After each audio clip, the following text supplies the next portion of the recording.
de Kirchner. Si se suman ahora aquí a la televisión pública, a la programación, cuando faltan menos de 2 minutos, no, menos de 5 minutos para las 7 de la mañana, vamos a compartir con ustedes toda la información destacada del día y también recordar lo que ocurrió ayer. Bueno, estamos con Verónica, con Néstor, bienvenidos. Nos Buen sumamos en una jornada con una avalancha de información que vamos a ir recibiendo, estamos recibiendo permanentemente, pero no lo mismo que le pasa a cada uno de los argentinos, ¿no? Cómo vivieron, ¿no? Quiero conocerlo de la piel de ustedes, cómo vivieron lo que sucedió anoche y ya después nos metemos de lleno. Bueno, parecía irreal, ¿no? Porque suponíamos que la violencia política estaba desterrada de la República Argentina, aunque sí ya veníamos señalando, y también en este noticiero, algunos hechos de violencia simbólica que nos hacían suponer que el escenario no era el de una democracia madura. Y esto lo que viene a hacer es a coronar precisamente esta sensación. Hemos visto bolsas mortuorias en manifestaciones opositoras, hemos visto una guillotina, hemos visto dirigentes políticos, el caso de Ricardo López Murphy, plantear que son ellos o nosotros en esta polarización política que se ha generado en el último tiempo, pero claro, inesperado suponer que esto pudiera ocurrir teniendo en cuenta las manifestaciones de apoyo que ya venía recibiendo la vicepresidenta de la Nación desde hace ya varios días en su domicilio del barrio de Recoleta. Néstor. No, básicamente lo que estamos entendiendo es que se ha traspasado un límite, ¿no? Hasta aquí se podía hablar de una disputa política, ahora es otra cosa. Ahora se ha traspasado un límite demasiado complicado. La situación del detenido es que pasó la noche en una celda, en una dependencia de la Policía Federal en Cavia. Hay toda una controversia respecto de qué es lo que va a pasar a lo largo del día de hoy. En principio debería ser trasladado en los próximos minutos a Comodoro Pi. Una vez que llegue allí va a ser sometido a una revisión médica y alojado en los calabozos de la alcaidía de Comodoro Pi hasta que la jueza María Eugenia Capuchetti resuelva tomar la declaración indagatoria, lo cual podría ocurrir a la tarde de hoy o incluso mañana. Todavía no está definido. El tribunal estuvo trabajando toda la noche. En este momento están declarando algunos testigos y algunas personas que estaban en cercanías donde se produjo este intento de homicidio. Están tomando declaraciones todo el tiempo. Hubo un allanamiento anoche. En un rato te contamos qué fue lo que encontraron, si es que encontraron algo. Gracias, Néstor. Y seguimos de cerca todo lo que está ocurriendo a propósito del contexto y a propósito también de quién es, ¿no? Esta persona. Se trata de Fernando Andrés Abag Montiel, es brasileño, tiene 35 años, había tenido un antecedente, o por lo menos eso es lo que figura, Néstor nos corregirá, respecto a circular en un automóvil con un arma blanca. Había sido detenido en alguna oportunidad con esta arma, no había quedado detenido claramente, pero hasta ahora no hubo. Y ahí vemos las imágenes del momento en la que, cuando es detenido, lo ingresan a un vehículo y lo llevan hacia el lugar donde está ahora, que es la departamental de Cavia, que ubicada muy cerquita de televisión pública, ¿no? Aquí en el barrio porteño de Palermo. El antecedente es una contravención. El antecedente no es un antecedente técnicamente porque no hubo una condena, con lo cual no se puede contar como antecedente y tampoco es un delito, ¿no? Lo que le encontraron, se le cayó un arma blanca como podía llevar uno un cuchillo cuando va a comer una asado. Con un auto que no tenía patente. Con un auto que tenía la patente parcialmente caída o no tenía, no del todo visible. De modo tal que no tuvo un antecedente penal, sí tuvo un registro en el marco de una contravención por un episodio que es ciertamente menor y que no tiene nada que ver con esto que ocurrió. De hecho, se archivó la causa. Sí, claro, por eso digo, no tiene un antecedente, porque el antecedente implicaría que tuviera una condena y que esa condena estuviera firme. Nada de eso pasó, no tuvo una imputación por un delito. Este sería su primer delito y está todo dando vueltas respecto de cómo se lo va a calificar, porque más allá de la gravedad del hecho, hay toda una discusión para ver si el hecho es un homicidio agravado en grado de tentativa o un homicidio simple, y no es una diferencia menor, porque si es un homicidio simple, podría llegar a tener una pena de entre 4 y 5 años de prisión. Néstor, ¿existe la figura de intento de magnicidio? No. No existe. No. La figura es el homicidio, puede ser simple o agravado, y en el caso de que sea homicidio agravado, la pena en expectativa es de prisión perpetua, si es que se lo concreta. Si no se lo concreta, se reduce la escala penal de 1/3 a la mitad, con lo cual hay todo un complejo cálculo para hacer que podría llevarlo hasta 20 años de prisión. Ahora, si se considera homicidio simple, se reduce en 2/3 la mínima, que es de 8, con lo cual estamos hablando de menos de 6 6 años de prisión, 5 años y pico, y de la máxima se reduce a la mitad, es decir, podría ser condenado a lo sumo a 12 años y medio de prisión. Esto que generó un estado de conmoción política y que nos permite ahora preguntarnos, bueno, ¿y cómo sigue la historia? Podría tener una condena leve según lo que establece la legislación habrá que ver argentina. también, estar muy atentos, ya nos metemos en el terreno político, en el medio hay cuestiones técnicas dando vuelta, que son pericias, que se le están realizando al arma, que es una una Versa 380, tenía el número limado. Es un arma semiautomática. Semiautomática, con capacidad para 15 proyectiles, de los cuales tenía en la recámara, en el cargador, tenía 5. Y si bien hay contradicción respecto a qué grado de utilidad tenía esa arma, hay una última versión que está señalando que era un arma utilizable. Un arma apta para el disparo. Que no corrió la corredera. Que no activó la corredera. Yo no sé de armas, pero evidentemente es el mecanismo que activa una arma semiautomática, ¿no? Sí, a lo mejor si pudiéramos hablar con un experto en armas, nos para podría entender bien ayudar de a qué se trata, entender ¿no? por qué el arma no funcionó. Digo, básicamente y afortunadamente el arma no funcionó, bueno, pero hay todo un peritaje que todavía no se ha realizado para determinar en qué condiciones estaba el Porque arma. percutó, se Claro. escucha en el audio, Sí, lo vamos claro. a escuchar después en un ratito, percutó, o sea, funcionaba el mecanismo. A ver, Vero hablaba del contexto político y vamos a estar metiéndonos en ese tema claramente porque es el tema de la mañana de hoy y del día de hoy con dos antecedentes también muy cercanos. El último, una persona que se ocupaba de hacer delivery que se acercó a las puertas del domicilio de la vicepresidenta Cristina Fernández con una llave francesa y que intentó, bueno, agredió en primer lugar a la vicepresidenta y luego intentó agredir a uno de los militantes. Esto ocurrió hace menos de 72 horas. Y lo otro que también ocurrió, y no es un dato menor, que un grupo de militantes el sábado pasado vio el momento en el que a uno de los efectivos de la policía de la ciudad se le caía una cartuchera con proyectiles de plomo. Hubo una denuncia en el día de ayer que se está analizando si se suma a la denuncia de espionaje que hizo el diputado Leopoldo Moró en función de lo que había sido la filmación de la militancia el sábado pasado. Lo cierto es que son dos antecedentes muy cercanos en el marco de lo que ocurrió anoche, ¿no? Con este intento de magnicidio. Sí, sumaría además que hace una semana 2 productores televisivos intentaron ingresar con un arma al Congreso. Claro. Exactamente, y un hecho que pasó desapercibido, ¿no?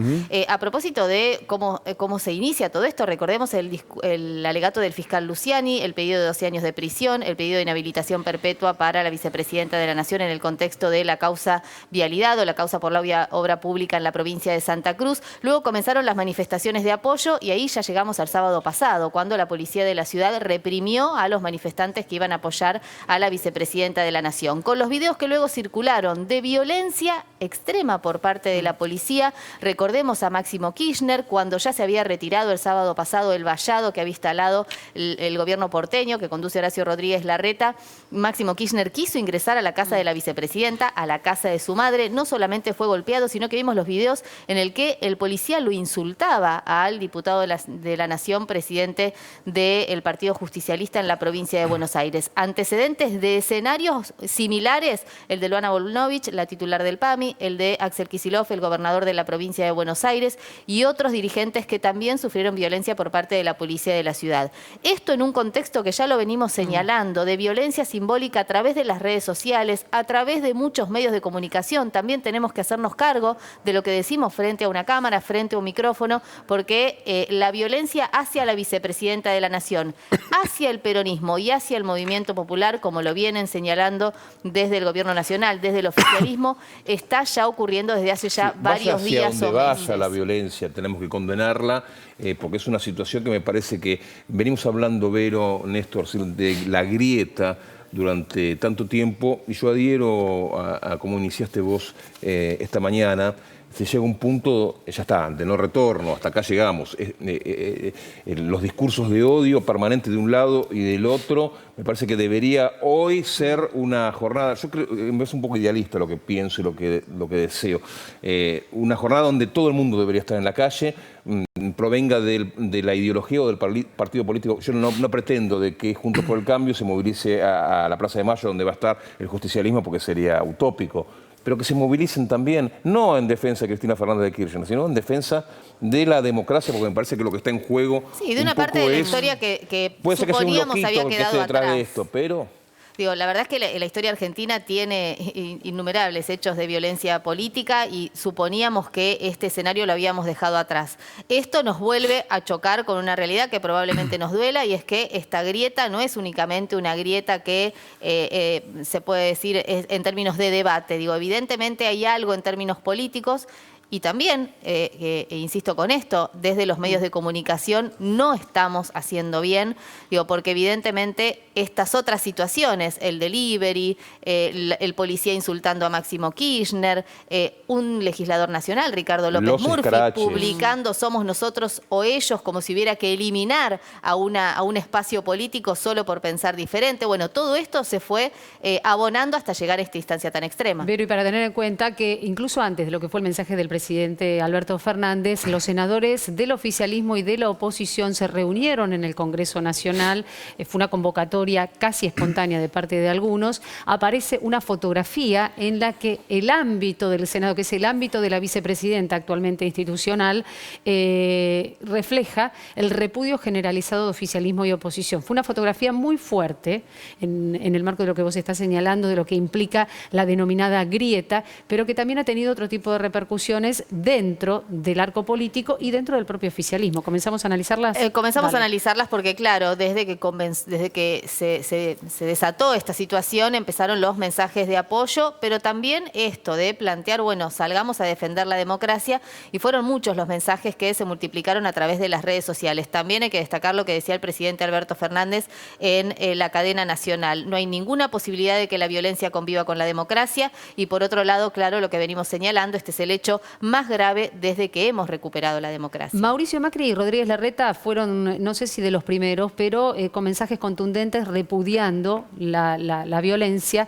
y de eso vamos a estar ocupándonos en el día de hoy, porque en el marco de esos mensajes también aparece por allí colada, ¿no?, el tema de incentivar a la violencia con algunos mensajes. Pero empezamos con diputados. Empezamos con Dale. diputados. Tenemos para compartir algunas de las publicaciones a través de las redes sociales de legisladores nacionales. Insistimos con esto, desde el oficialismo y desde la oposición salieron a manifestar su repudio, en este caso enérgico, de el Frente de Todos a través de la cuenta del bloque de diputados del Frente de Todos. Repudiamos enérgicamente el atentado contra la vida de la vicepresidenta de la Nación, Cristina Fernández de Kirchner, pero señala este comunicado que lo venían advirtiendo: las incitaciones al odio vertidas desde distintos ámbitos de poder político, mediático y judicial contra la expresidenta solo llevaban a un clima de extrema violencia. Bueno, instan a toda la dirigencia, a los medios de comunicación y la sociedad en su conjunto a sumarse a este repudio. Es el comunicado del bloque del Frente de Todos en la Cámara de Diputados de la Nación. Bueno, ya seguimos desde el punto de vista político, con las repercusiones.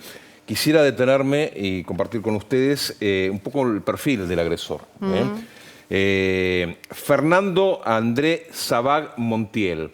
Quienes lo conocían, si no decía que era de nacionalidad brasileña, no se percataban. Porque en rigor llegó a la Argentina cuando tenía entre 5 y 6 años, ha pasado su vida aquí. Se lo conoce en la zona de Terrada, en Villa del Parque, lugar donde vive, hasta el momento de su detención, como Teddy.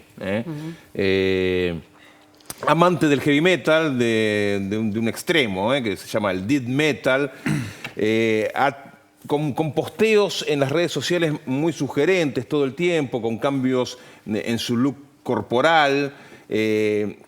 Quienes lo conocían era difícil de poder determinar su personalidad, eso es lo que aseguran, porque todo el tiempo estaba mostrando perfiles de su personalidad pero muy distintos, con posteos en el ámbito de la música del rock. Uno de los últimos fue con la llegada de Foo Fighters, y con el baterista que finalmente falleció una semana antes. Bueno, hizo un posteo donde decía que era muy extraño estar cerca de la parca, conocer a una persona una semana antes de su muerte. Todas cuestiones muy significativas como para ir teniendo un perfil de la persona que intentó terminar con la vida de la vicepresidenta. Llama la atención en el marco de lo que es la observación declaración, ¿no?, de este hombre, de Fernando Andrés Abad Montiel.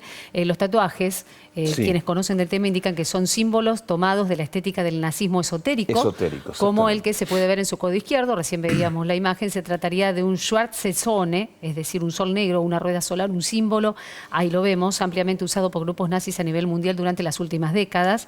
Además, como bien decías vos, en los posteos suele utilizar, digamos, en el marco de lo que es su gusto por la música de rock más pesado, hacer posteos en este sentido.